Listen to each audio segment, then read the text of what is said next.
Halo teman-teman, saya Arlin Arestiani dari tim Siap Kerja Pasker ID yang akan membawakan modul Cara Jitu Lolos Psikotes. Pada topik ini kita akan membahas terkait manfaat dan tujuan psikotes, prosedur psikotes, dan tips lolos psikotes. Mari kita mulai. Untuk para pencari kerja, psikotes adalah sebuah hal yang pastinya sudah tidak asing lagi. Psikotes ini salah satu tahapan yang cenderung menakutkan bagi para pencari kerja. Kenapa menakutkan? Hal ini terkait dengan sifat pertanyaan-pertanyaannya yang kerap tidak dapat diterka.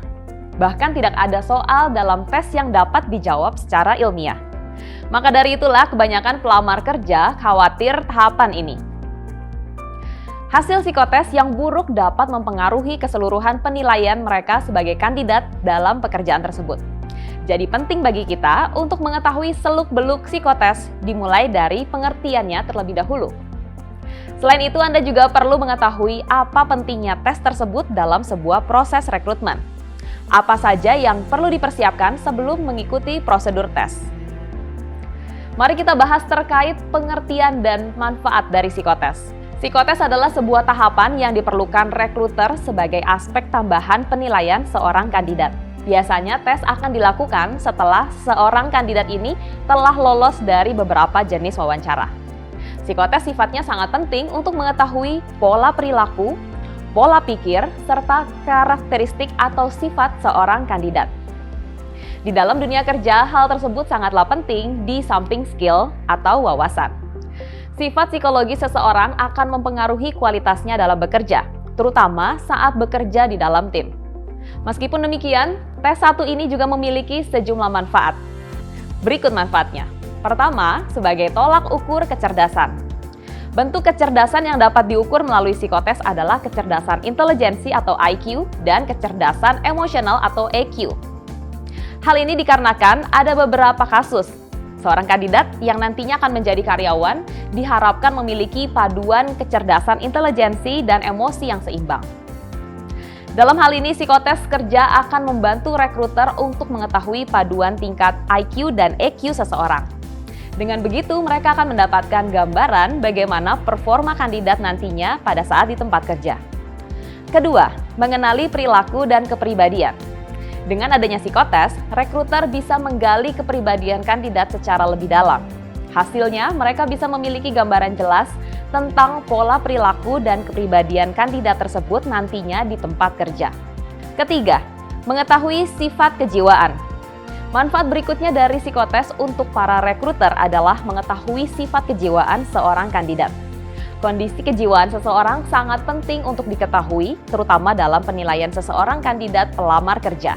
Psikotes kerja ini dapat dimanfaatkan pihak rekruter dan perusahaan untuk mengevaluasi kondisi kejiwaan kandidat. Hal yang sangat dihindari perusahaan umumnya adalah seseorang yang memiliki sifat kejiwaan tertentu yang dapat mempengaruhi aktivitasnya di tempat kerja secara buruk. Keempat, memprediksi performa seorang kandidat ketika bekerja.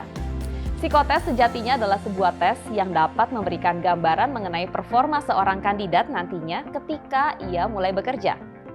Dengan memprediksi performa seorang kandidat melalui psikotes, rekruter dapat memperkirakan produktivitas kandidat ini dan turnover karyawan nantinya. Kelima, mengetahui psikodinamika kandidat. Psikodinamika adalah dasar teori psikologi atau teori kepribadian yang dapat menganalisis dasar-dasar kepribadian seseorang secara tepat. Psikodinamika ini mencakup penelitian yang berporos tidak hanya seputar kepribadian seseorang.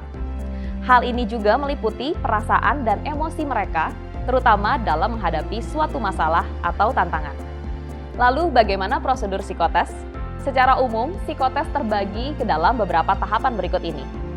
Tahapan wawancara, tes IQ atau kecerdasan, tes grafis, focus group discussion atau FGD, dan berikut ini adalah tips untuk lolos psikotes. Pertama, mengetahui serba-serbi psikotes. Tips yang pertama yang harus dipersiapkan adalah pemahaman dasar akan konsep psikotes. Menguasai hal tersebut nantinya dapat membantu Anda dalam menjawab semua pertanyaan dalam tes dengan sejujur-jujurnya. Kedua, latihan mengerjakan psikotes. Ada baiknya bagi Anda untuk mulai berlatih mengerjakan contoh-contoh soal psikotes. Hal ini dikarenakan pertanyaan-pertanyaannya biasanya sangat out of the box dan bukan pertanyaan yang terkait dengan ilmu dasar. Ketiga, mengerjakan dan menjawab psikotes sejujur mungkin. Psikotes kerja adalah sebuah aspek yang akan menentukan apakah diterima atau tidak dalam sebuah lamaran pekerjaan. Maka dari itu, sudah pasti bahwa Anda akan berusaha semaksimal mungkin untuk mendapatkan hasil yang terbaik. Namun perlu diingat bahwa sangatlah penting untuk selalu menjawab pertanyaan psikotes dengan jujur. Sebab hasilnya dapat membantu Anda untuk benar-benar mengetahui kepribadian diri sendiri yang mungkin sebelumnya tidak diketahui.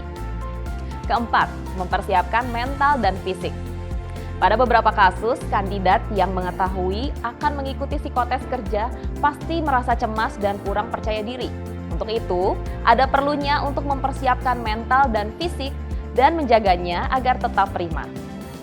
Hal-hal yang perlu dijaga seperti waktu untuk beristirahat serta relaksasi pikiran. Baiklah, sekian penjelasan mengenai proses seleksi karyawan yang wajib diketahui. Sebelumnya, kita telah membahas terkait tahapan-tahapan dalam proses rekrutmen dan seleksi karyawan, juga cara yang dapat dilakukan untuk lolos tes psikotes. Semoga setelah melihat penjelasan pada modul ini, teman-teman bisa lebih paham dan lebih siap menghadapi proses seleksi karyawan. Sampai jumpa di modul berikutnya.